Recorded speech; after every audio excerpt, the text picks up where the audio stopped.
നരസിംഹം മന്നാടിയാരുടെ കഥാപാത്രമൊക്കെ, പക്ഷെ അദ്ദേഹത്തിന് എന്തായിരുന്നു ശരിക്കും ജോലി? ഇതെല്ലാം സിനിമയിൽ ഏതെല്ലാം കഥാപാത്രങ്ങൾക്ക് എന്ത് ജോലി, എവിടെ വർക്ക് ചെയ്യുന്നു, എന്താണ് അവരുടെ സമ്പാദ്യം, ഇതൊക്കെ അന്വേഷിക്കാറുണ്ടോ?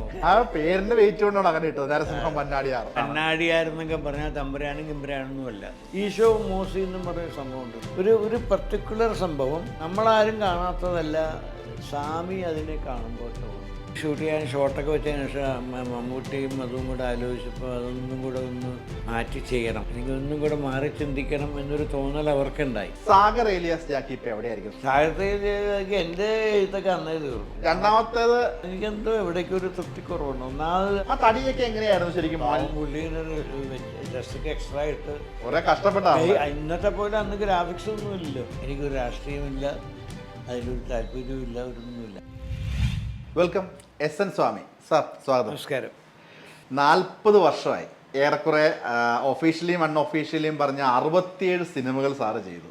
അപ്പോൾ ആദ്യം ഒഫീഷ്യലി അറിയപ്പെട്ട പേര് വെച്ച് ചെയ്ത ചക്കരയുമ്മ എന്ന സിനിമ തൊട്ട് ഇങ്ങോട്ട് ഇപ്പോൾ സീക്രട്ടിൽ എത്തി നിൽക്കുമ്പോൾ ഒന്ന് തിരിഞ്ഞു നോക്കി ഈ ഒരു ജേർണി വിലയിരുത്താൻ പറഞ്ഞാൽ സാർ എന്ത് പറയും? വല്ലാത്തൊരു ചോദ്യമാണ്. കാരണം നമ്മളങ്ങനെ ഈ കഴിഞ്ഞതിനെ കുറിച്ചൊന്നും അങ്ങനെ ഒരുപാട് ഓർത്ത് വെച്ചേക്കാറില്ല. പിന്നെ ഈ പറഞ്ഞ പോലെ ഈ പലതും സംഭവിച്ചു പോകുന്ന, നമ്മളങ്ങനെ മുൻകൂട്ടി തീരുമാനിച്ച് ഇങ്ങനെയായിരിക്കണം എന്ന് ഉദ്ദേശിച്ചല്ല ചെയ്യുന്നു.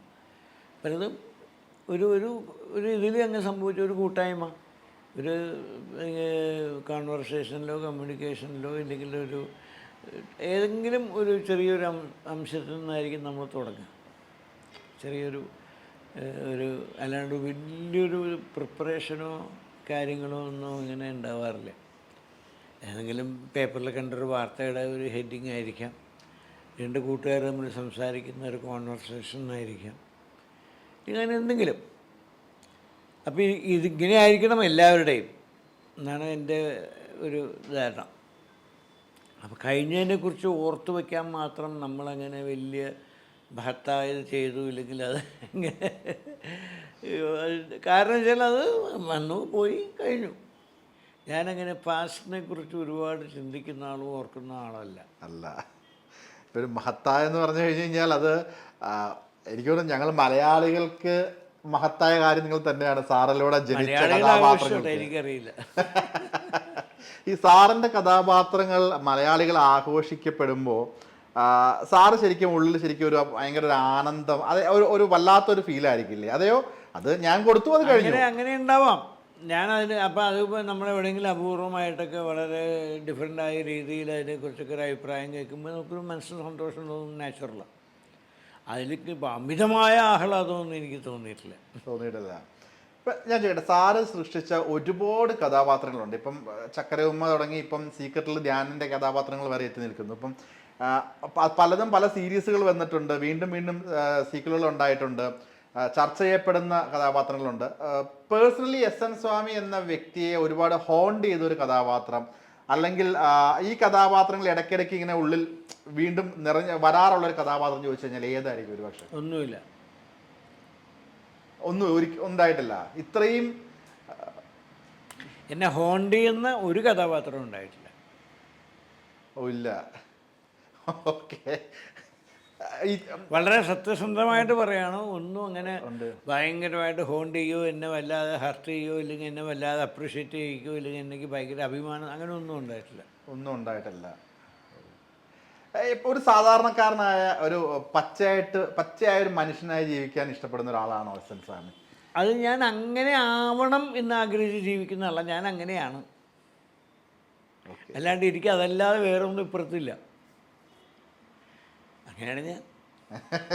ഈ ഡയറക്ടർ KM മധു സാർ, അദ്ദേഹം എൻ്റെ ഗുരുനാഥൻ കൂടിയാണ്. അദ്ദേഹം എൻ്റെ അടുത്ത് ഇടയ്ക്ക് പറഞ്ഞിട്ടുള്ള കാര്യമുണ്ട്, സ്വാമി വരും, കയ്യിലൊരു സഞ്ചി ഉണ്ടാവും, അതിൻ്റെ അകത്ത് 1-2 നോട്ട് ബുക്ക് ഉണ്ടാവും, അതിൻ്റെ അകത്താണ് സ്വാമിയുടെ മുഴുവൻ കളികൾ ഇരിക്കണമെന്ന്. ഈ നോട്ട് ബുക്കിൽ എഴുതി കൊണ്ടുവരിക എന്നുള്ളത് ആദ്യം തൊട്ടേ ഉള്ളൊരു ശീലമാണോ? ഒന്നാമത് നമ്മൾ എവിടെയെങ്കിലും കടലാസിലൊക്കെ ഇത് വിട്ടുപോയാലോ മറന്നുപോയാലോ നമുക്ക് ബുദ്ധിമുട്ടാണ്. അപ്പം നോട്ട്ബുക്ക് ആകുമ്പോൾ ഒരിക്കലും അങ്ങനെ മിസ്സായി പോവില്ല. പിന്നെ ഞാൻ എൻ്റെ സ്ക്രിപ്റ്റൊക്കെ നേരത്തെ എഴുതി കൊടുക്കും കേട്ടോ. കടലാസിലാകുമ്പോൾ നമ്മൾ ചിലപ്പോൾ എവിടെയെങ്കിലും മിസ്സായി പോയാൽ പിന്നെ അതൊരു നമുക്ക് കൺഫേം ചെയ്യാൻ ബുദ്ധിമുട്ട് വരും. മനസ്സിലുണ്ടെങ്കിൽ പോലും. അതെ. മറ്റങ്ങല്ല, നോട്ട്ബുക്ക് ആകുമ്പോൾ നമുക്ക് റെഫറൻസ് റെഡി ആയിട്ടുണ്ടാവും. അതാണ് അതിൻ്റെ ഒരു അത്രയേ ഉള്ളൂ. പിന്നെ അതുപോലെ തമാശരി. സാറ് എപ്പോഴും ഷൂട്ടിങ്ങിന് മുന്നേ തന്നെ കംപ്ലീറ്റ് സ്ക്രിപ്റ്റ് എഴുതി തീർക്കുന്ന ആളാണ്? അതേ ലൊക്കേഷൻ ഒരു വലിയ പെർസെൻറ്റേജ് തീരും ഏത് പടത്തിൻ്റെ ആയാലും. ചില പടങ്ങൾ മാത്രമേ ഉള്ളൂ, പക്ഷേ അത് എൻ്റെ മനസ്സിലുണ്ടാവും കഥ. അതെങ്ങനെ അവസാനിപ്പിക്കണമെന്ന് എൻ്റെ മനസ്സിലുണ്ടാവും. അതിൻ്റെ ആ പ്രോസസ്സിൽ വരുന്ന ചിലപ്പോൾ ചെറിയ വ്യത്യാസങ്ങൾ വരാം. ഇപ്പോൾ അതിൻ്റെ ആദ്യത്തെ CV ഡയറക്കുറിപ്പ് എന്ന സിനിമ ക്ലൈമാക്സ് ഒക്കെ എഴുതി കൊടുത്തിട്ട് അവർ ഷൂട്ട് ചെയ്യാൻ ലൊക്കേഷനിലെത്തി. ഷൂട്ട് ചെയ്യാൻ ഷോട്ടൊക്കെ വെച്ചതിന് ശേഷം മമ്മൂട്ടിയും അതും കൂടെ ആലോചിച്ചപ്പോൾ അതൊന്നും കൂടെ ഒന്ന് മാറ്റി ചെയ്യണം, അല്ലെങ്കിൽ ഒന്നും കൂടെ മാറി ചിന്തിക്കണം എന്നൊരു തോന്നൽ അവർക്കുണ്ടായി. അതിൻ്റെ കണ്ടൻറ്റിലല്ല, അതിൻ്റെ അപ്രോച്ചിൽ. അങ്ങനെ അവർ രണ്ടുപേരും കൂടെ എന്നെ കാണാൻ വന്നു. ഞാൻ ലൊക്കേഷനിലേക്ക് പോയിട്ടില്ല. എന്നിട്ട് പറഞ്ഞു ഇങ്ങനെ, സ്വാമി ടെൻഷനൊന്നും വേണ്ട, ക്ലൈമാക്സിനൊന്നും കുഴപ്പമൊന്നുമില്ല, പക്ഷേ ആ ക്ലൈമാക്സിൻ്റെ പ്രോസസ്സ് അത് ഇങ്ങോട്ട് എത്തുന്ന രീതിക്ക് ചെറിയൊരു സിനിമാറ്റിക് ആക്കാം എന്ന് പറഞ്ഞ് മാറ്റി. അങ്ങനെയൊക്കെ സംഭവിച്ചിട്ടുണ്ടാവും. അങ്ങനെയാണ് ആ ക്ലൈമാക്സ്. മറ്റേത് വളരെ പ്ലെയിൻ ആയിരുന്നു. അപ്പോൾ അത് വേണ്ട, കുറച്ച് ഡ്രാമ വേണമെന്ന് പറഞ്ഞ് അങ്ങനെ മാറ്റി. എനിക്ക് തോന്നുന്നു ആ ക്ലൈമാക്സിനെ പറ്റി മധുസാറിൻ്റെ അടുത്ത് നമ്മൾ ഒരുപാട് ചർച്ച ചെയ്തിട്ടുണ്ട്. അതായത് അതിൻ്റെ എഴുതി വെച്ച സസ്പെൻസും ഒരു ഷോട്ട് എക്സ്ട്രാ കാണിച്ചു തന്നെങ്കിൽ ഒരു പക്ഷേ കയ്യിൽ നിന്ന് പോകാവുന്ന ഒരു മേക്കിംഗ് ആയിരുന്നു അത്. പക്ഷെ ആവശ്യമുള്ള ഈ സസ്പെൻസ് എലിമെന്റ് ഉള്ള സിനിമയെല്ലാം അങ്ങനെ തന്നെയാണ്.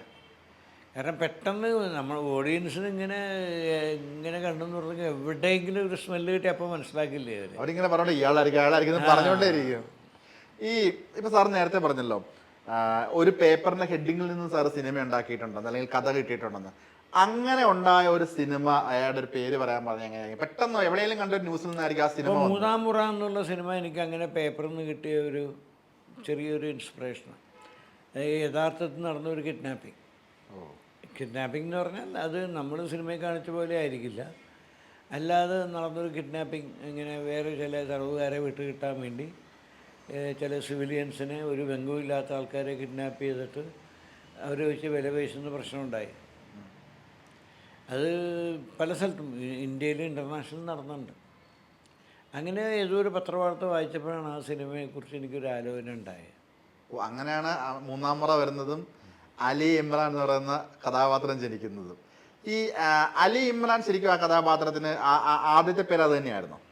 അതിനതായിരുന്നു. പക്ഷെ ആ സേതുരാമയ്യർക്ക് വരും CBIയിൽ ആദ്യം അലി ഇമ്രാൻ എന്നുള്ള പേരിലാണ്. ഞാൻ കേട്ടത്. അതാണ് അത് മമ്മൂട്ടി വേണ്ട, പുള്ളി തന്നെയാണ് സജസ്റ്റ് ഇങ്ങനെ മതി ഇപ്പോൾ ഉള്ള രീതിയിൽ മതിയെന്ന്.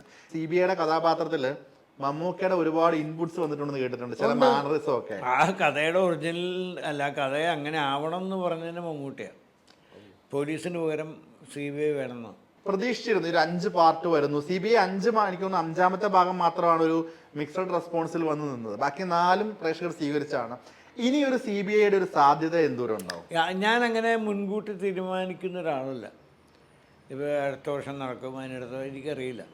അത് എനിക്ക് CBI കിട്ടണമെങ്കിൽ ഒരു എക്സ്ട്രാ ഓർഡിനറി നോട്ട് എൻ്റെ മനസ്സിൽ തോന്നും. ഇനിയിപ്പോൾ ഒട്ടും പറ്റില്ല, കാരണം 5 എണ്ണം വന്നു കഴിഞ്ഞു.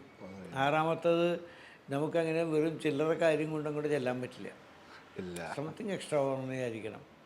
അങ്ങനെ കിട്ടാത്ത പക്ഷം CBI എനിക്ക് വേണ്ട. അങ്ങനെയാണ്. പക്ഷെ എനിക്ക് തോന്നുന്നു സംവിധായകൻ കെ മധു സാറിന് ഒരു ആഗ്രഹം ഉണ്ടെന്ന് തോന്നുന്നു. നമ്മുടെ അടുത്ത് ഇടയ്ക്ക് കെ മധുവിന് ആഗ്രഹം ഉണ്ടെങ്കിൽ കെ മധുവിന് എടുക്കാനായിട്ട് ഞാൻ എനിക്ക് എഴുതി കൊടുക്കാൻ പറ്റണ്ടേ? എങ്ങനെ എടുക്കും? ഞാൻ ആരെ വേണം വെച്ച് എഴുതിക്കോളാന്ന് പറയും. പക്ഷെ ഞാൻ എഴുതണമെങ്കിൽ എനിക്ക് അതുപോലെ മെറ്റീരിയൽ കിട്ടണം. സാർ ഇപ്പോൾ സാർ ആദ്യമായിട്ട് ഡയറക്റ്റ് ചെയ്യണം. അപ്പം സാർ ആദ്യമായി ഡയറക്റ്റ് ചെയ്യുന്നു എന്ന് പറഞ്ഞപ്പോൾ തന്നെ ഒരുപാട് മേഖലകളിൽ നിന്നും ചോദിച്ചാണ്, സ്വാമി സാർ എന്തുകൊണ്ടാണ് ഇത്രയും വൈകിയത് ഡയറക്റ്റ് ചെയ്യാൻ എന്നൊരു ചോദ്യം ഒരുപാട് ഇൻഡസ്ട്രിക്കകത്ത് തന്നെ വന്നു. എന്തുകൊണ്ട് സാർ ഇത്രയും വൈകി? പിന്നെ ഇടയ്ക്ക് നമ്മൾ കേട്ടിരുന്നു സാർ ലാലേട്ടനെ വെച്ച് മമ്മൂക്കി വെച്ചൊക്കെ പല പ്രൊജക്റ്റുള്ള ആലോചനകളുണ്ടെന്ന് കേട്ടത്. പക്ഷെ അതൊന്നും ഒഫീഷ്യലി പുറത്തേക്ക് വന്നതല്ല, ഇൻസൈഡ് ന്യൂസ് ആയിട്ട് നമ്മൾ കേട്ടിരുന്നു. അപ്പൊ ആദ്യമായിട്ടൊരു സിനിമ, 2 ചോദ്യമാണ്. ആദ്യമായിട്ടൊരു സിനിമ ചെയ്യാൻ എന്തുകൊണ്ടാണ് സാർ ഇത്രയും ഡിലേ വന്നത്? ആ പോസ്റ്റർ ഉണ്ടോ പുറകില്? ഈ പോസ്റ്റർ വളരെ വളരെ അട്രാക്റ്റീവ് ആയിരുന്നു. ഇതാണ് നമ്മുടെ ആദ്യത്തെ ഫസ്റ്റ് ലുക്ക് പോസ്റ്റർ. ഇതിറങ്ങിയപ്പോൾ ഒരുപാട് പേര് അഭിപ്രായം പറഞ്ഞു, ഇങ്ങനൊരു പോസ്റ്റർ ഇതുവരെ കണ്ടിട്ടില്ല, ഇത് വളരെ അട്രാക്റ്റീവാണ്, പെട്ടെന്ന് മറക്കില്ല.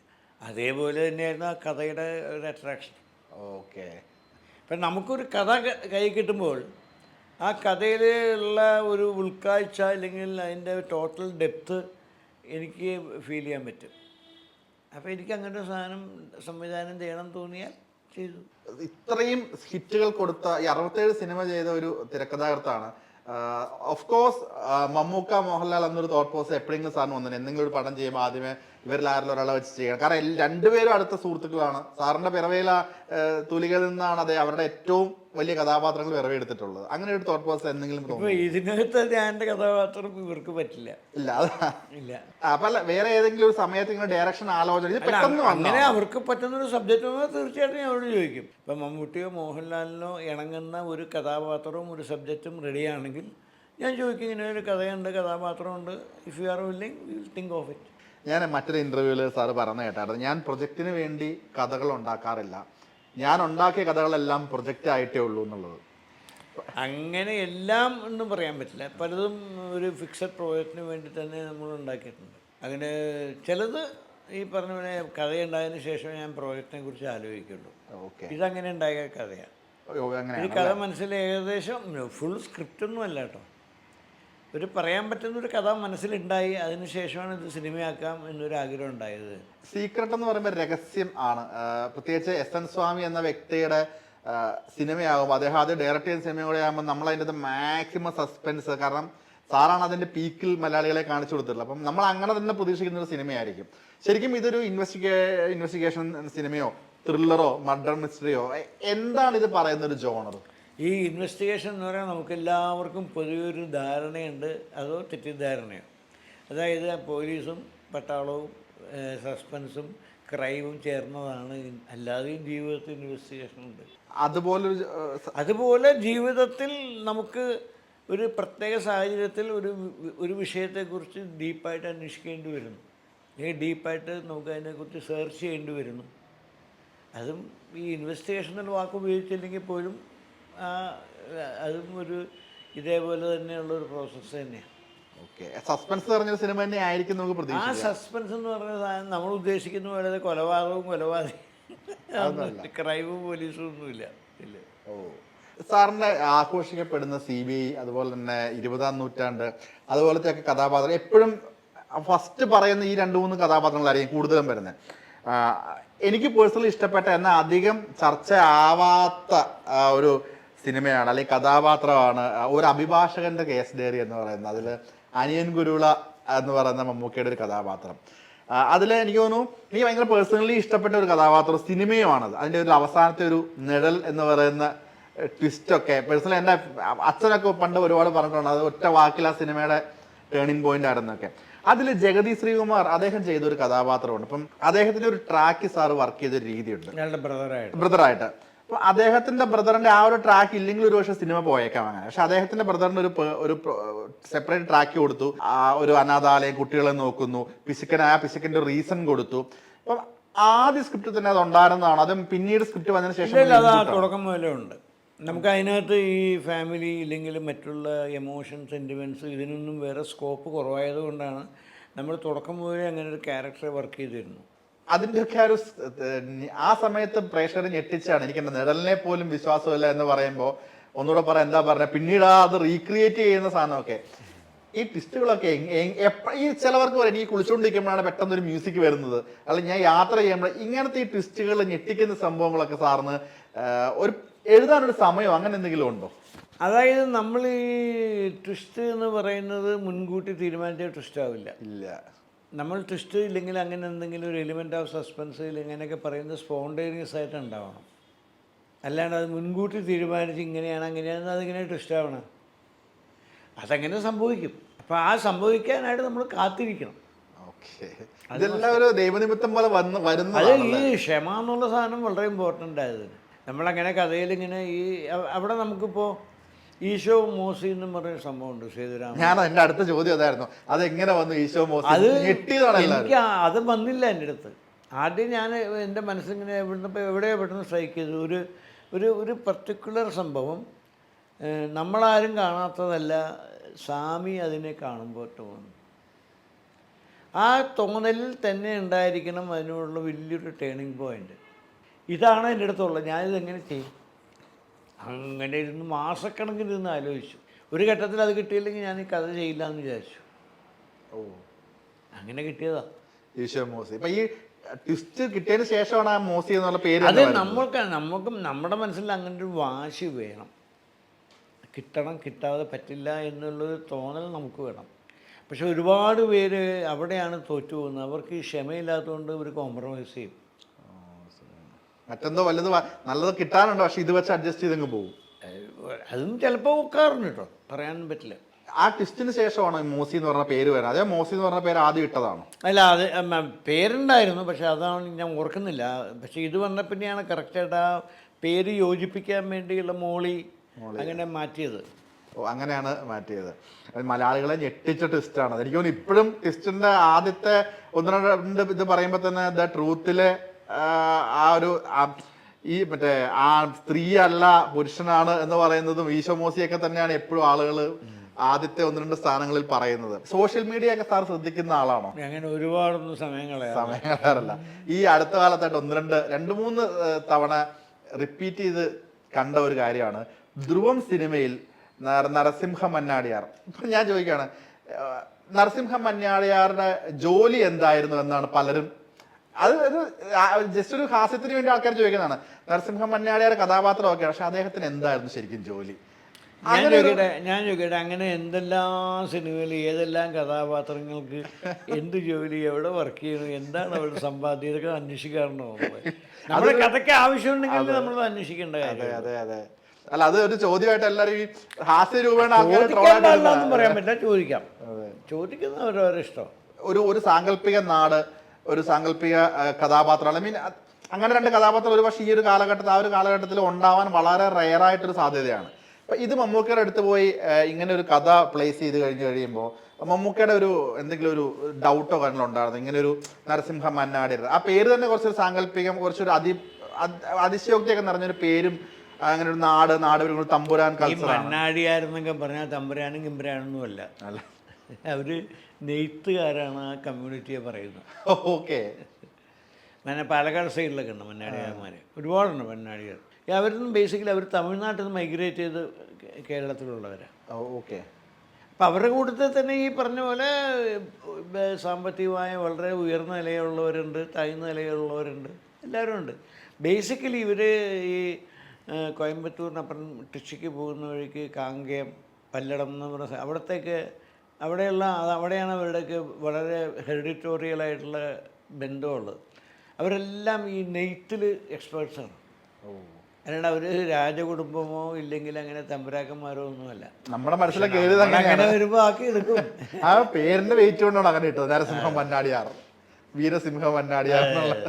ഇപ്പൊ ധ്യാനിന്റെ ഇന്റർവ്യൂസ് ആണ് ഏറ്റവും കൂടുതൽ ധ്യാനിനെ സിനിമയേക്കാൾ കൂടുതൽ പ്രേക്ഷകരിലേക്ക് അടുപ്പിച്ചത്. അത് അദ്ദേഹത്തിന്റെ ഒരു മാർക്കറ്റിംഗ് തന്ത്രമായിട്ട് സാറിന് ഫീൽ ചെയ്യുന്നു ആണോ എന്ന് ചോദിച്ചാൽ എനിക്ക് കൃത്യം പറയാൻ പറ്റില്ല. ആയിരിക്കാം ഒരു പക്ഷേ. അതായത് ജനങ്ങളെ അട്രാക്ട് ചെയ്യുക എന്നുള്ളതാണ് പൊതുവേ ഒരു തത്വം. അതെ. അപ്പോൾ ചിലർ അല്പം നെഗറ്റീവായിട്ട് പറയുക, അല്ലെങ്കിൽ അല്പം കോൺട്രവേഴ്ഷ്യലായിട്ട് പറയുക, അതിൽ കൂടെ ജനങ്ങളുടെ ശ്രദ്ധ ആകർഷിക്കുക, ഇതൊക്കെ ഇന്നത്തെ മീഡിയ കൾച്ചറിൻ്റെ ഒരു ഭാഗം തന്നെയാണ്. എനിക്ക് തോന്നുന്നു ശ്രീനിവാസൻ സാർ ഒരു വേദിയിൽ, ഏതൊരു വേദിയിലും ശ്രീനിവാസൻ സാറും ഇന്നസെന്റ് സാറും കയറി കഴിഞ്ഞാൽ നമ്മളിങ്ങനെ നോക്കിയിരിക്കും ഇവരെന്തായിരിക്കും പറയാൻ പോണത്. ചിലപ്പോൾ ഒരു തമാശ രീതിയിൽ വിവാദം പറഞ്ഞു കളയും, ചിലപ്പോൾ തമാശയായിട്ട് ഇവർക്ക് ഇപ്പം ശ്രീനിവാസൻ സാറിനും ഇന്നസെന്റ് സാറിനും സമൂഹം കൊടുത്തിരിക്കുന്ന ഒരു ഫ്രീഡം ഉണ്ട്. അവർക്ക് ആരെ പറ്റിയും എന്തും മുഖത്ത് നോക്കി പറഞ്ഞാലും നമുക്ക് വേദനിക്കില്ല. ആ പറയുന്ന ആൾക്കാർക്കും കേൾക്കുന്നവർക്കും വേദനിക്കില്ല, പക്ഷെ അവർക്ക് സത്യം പറയാൻ ചെയ്യാം. ഇങ്ങനെ ധ്യാനം ഏറെക്കുറെ ആ ഒരു ട്രാക്കിൽ തന്നെയുണ്ട്. അങ്ങനെ ഒരു ഇൻസ്പിറേഷൻ ഉണ്ടാവാം. ധ്യാനം എന്തും പറയാം, നമുക്ക് ഫീൽ ചെയ്യില്ല ധ്യാനാണ് പറയുന്നത് കൊണ്ട്. ധ്യാനം നമുക്ക് ആ ഒരു ഇഷ്ടം ധ്യാനം കിട്ടിയിട്ടുണ്ട്. അപ്പൊ എപ്പോഴെങ്കിലും ലൊക്കേഷനിലൊക്കെ എങ്ങനെ ഉണ്ടായിരുന്നു? കാരണം ഞാൻ ലൊക്കേഷനിൽ ധ്യാനം അങ്ങനെ വളരെ അടുത്ത് എന്നോട് സംസാരിക്കില്ല, കാരണം ഞാൻ ശ്രീനിയുടെ ഫ്രണ്ടായതുകൊണ്ടായിരിക്കും. അങ്ങനെ വളരെ ഒരു കാഷ്വൽ ടോക്കൊന്നും ഉണ്ടാവാറില്ല. ഓക്കെ. ഈ ഇത്രയും വർഷത്തെ ജേർണിക്കിടയിൽ സാറിന് സിനിമയുടെ ഒരു നിർമ്മാതാവാകാമായിരുന്നു, അല്ലെങ്കിൽ ഡയറക്ടർ ആവാമായിരുന്നു, അഭിനയിക്കാമായിരുന്നു, എല്ലാ വാതിലുകളും സാറിന് മുൻപിൽ ഓപ്പൺ ആയിരുന്നു. ഇപ്പം ഒരു നടൻ എന്നുള്ള രീതിയിൽ, അല്ലെങ്കിൽ ഇപ്പോ ടെക്നീഷ്യന്മാരൊക്കെ അഭിനയത്തിലേക്ക് കിടക്കുന്ന ഒരു സമയമാണ് കുറച്ച് കാലങ്ങളായിട്ട്. ഒരു സിനിമ പുതിയ നിയമം എന്നും പറഞ്ഞ് AK സാധനം ഡയറക്റ്റ് ചെയ്ത് അത് ഈ സമയത്ത് കുറച്ച് കാലം മുന്നേ മമ്മൂട്ടിയും കൂടെ. മമ്മൂക്കയുടെ അതിനുശേഷം ഒരുപാട് പേര് എന്നോട് ഇപ്പോൾ ഞാനില്ലാന്ന് പറഞ്ഞു. അതെന്തുകൊണ്ടാണത്? അതിപ്പോൾ സാഹചര്യം നിർബന്ധിച്ചുകൊണ്ടൊന്നുമില്ല, എനിക്ക് അതിനകത്ത് വലിയ താല്പര്യമൊന്നുമില്ല. അഭിനയം പ്രേമിപ്പിച്ചിട്ടില്ല. അതെൻ്റെ ഒന്നാമത് എൻ്റെ ഫ്രീഡം നശിപ്പിക്കും. പ്രൈവസി ആഗ്രഹിക്കുന്ന എനിക്ക് വളരെ ഫ്രീ ആയിരിക്കണം. എവിടെ ചെന്ന ആൾക്കാരിങ്ങനെ കുത്തി നോക്കുക, മനസ്സിലായില്ലേ? ഇപ്പോഴും സാറിനെ എല്ലാവർക്കും അറിയാം, ഓൾമോസ്റ്റ് എല്ലാവർക്കും. അതിപ്പോൾ അറിഞ്ഞോട്ടെ, ആണ് ഈ ഒരു ആക്ടർ എന്നുള്ള നിലയ്ക്കും ഒരു ടെക്നീഷ്യൻ എന്നുള്ള നിലയ്ക്കും വ്യത്യാസമുണ്ട്. അത് പ്രൈവസി, ആ പ്രൈവസിയിൽ ആ ഫ്രീഡം പോകും എനിക്ക്. അതുകൊണ്ടാണ്, അതൊരു കാരണം. പിന്നെ താല്പര്യം വേണ്ടേ നമുക്ക് എന്തെങ്കിലും ചെയ്യണമെങ്കിൽ. അതുകൊണ്ടാണ്. അല്ലെങ്കിൽ ഞാൻ ഏതെങ്കിലും കഥയിൽ ഞാൻ ഏതാ ചെയ്യാൻ പാടുള്ളത്? അതെ ഞാൻ ചോദിച്ചത്. SN സ്വാമി എന്ന വ്യക്തിയുടെ ഒരു ദിവസം പറയാൻ പറഞ്ഞാൽ എങ്ങനെയായിരിക്കും സാറ്? ഒന്നും പറയാൻ പറ്റില്ല, ഒരു ചിട്ടയില്ല, ഒരു ഇതുമില്ല. ഇന്ന സമയത്ത് എണീക്കുക, അങ്ങനത്തെ ചിട്ടകൾ? എണീക്കൽ നേരത്തെ എണീക്കും. എഴുന്നേറ്റ് കഴിഞ്ഞാൽ ആ ദിവസം എങ്ങനെ പോകണമെന്നുള്ള അപ്പം തീരുമാനിക്കുന്ന.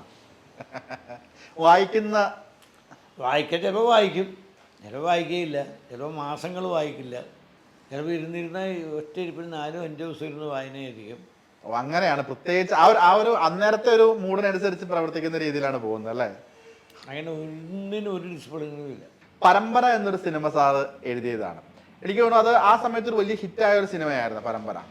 അങ്ങനെ വലിയ ഹിറ്റൊന്നും ആയില്ല, ആവറേജ് അത്രേ ഉള്ളൂ. ഈ മമ്മൂക്കയുടെ ഒരു കഥാപാത്രം അതിൻ്റെ നോക്കിക്കഴിഞ്ഞാൽ 2 ഗെറ്റപ്പ്, ഒരാൾ കുറച്ച് വണ്ണമുള്ള അച്ഛൻ, മറ്റേ ആൾ നമ്മുടെ നോർമലി ഉള്ള മമ്മൂക്ക, ഡബിൾ അച്ഛനും. അത് ഒരു അധോലോക നായകന്റെ കഥയാണെങ്കിൽ അതൊരു ഫാമിലി സ്റ്റോറി കൂടിയായിരുന്നു. ഈ ഒരു ഗെറ്റപ്പ് ചേഞ്ച് അന്നൊക്കെ 2 മമ്മൂക്ക കഥാപാത്രം അല്ല, അത് സിബിയും മമ്മൂട്ടി എല്ലാവരും ഇൻവോൾവ് ആണ്.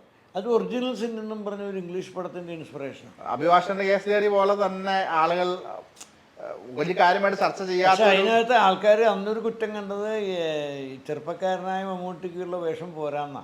കാരണം അച്ഛനാണ് കൂടുതൽ ഇമ്പോർട്ടൻസ് കൊടുത്തതെന്നും പറഞ്ഞൊരു കംപ്ലൈന്റ് ഉണ്ടായിരുന്നു. ഓക്കെ, ആൾക്കാര് മമ്മൂക്കയുടെ സ്റ്റൈലിഷ് കാണാൻ വേണ്ടി വന്നു കഴിഞ്ഞപ്പം പക്ഷെ അതിന്റെ മേക്ക് ഓവർ അതിഭീകരമായിരുന്നു. ആ തടിയൊക്കെ എങ്ങനെയായിരുന്നു ശരിക്കും? പുള്ളിയുടെ ഡ്രസ്സൊക്കെ എക്സ്ട്രാ ഇട്ട് കുറെ കഷ്ടപ്പെട്ടാണ്. ഇന്നത്തെ പോലെ അന്ന് ഗ്രാഫിക്സ് ഒന്നും ഇല്ലല്ലോ, ഗ്രാഫിക്സ് തടി കൂട്ടാനൊന്നും പറ്റില്ല. അതുമല്ല ഒരു സിനിമയിൽ ഇത്രയും നമ്പർ ഓഫ് സീൻസൊക്കെ ഉള്ളപ്പോൾ അത് ഇമിറ്റ് ചെയ്തില്ല. പുള്ളി ഇങ്ങനെ അതിനനുസരിച്ചുള്ള ഡ്രസ്സും കാര്യങ്ങളൊക്കെ ഉണ്ടാക്കിയ പുള്ളി.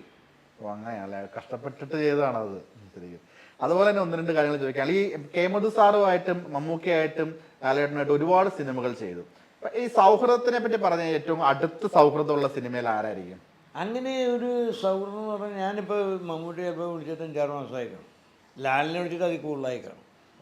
കാണുമ്പോൾ സംസാരിക്കും, കുറേ നേരം നാട്ടുകാരെയൊക്കെ വീട്ടുകാരെയൊക്കെ പറയും, കഴിയും. അല്ലാണ്ട് അങ്ങനെ നിരന്തരമായിട്ട് കാണുക, നിരന്തരമായിട്ട് ഒരു കാലഘട്ടത്തിൽ എൻ്റെ സിനിമ തുടർച്ചയായിട്ട് മമ്മൂട്ടി ചെയ്തുകൊണ്ടിരുന്നു.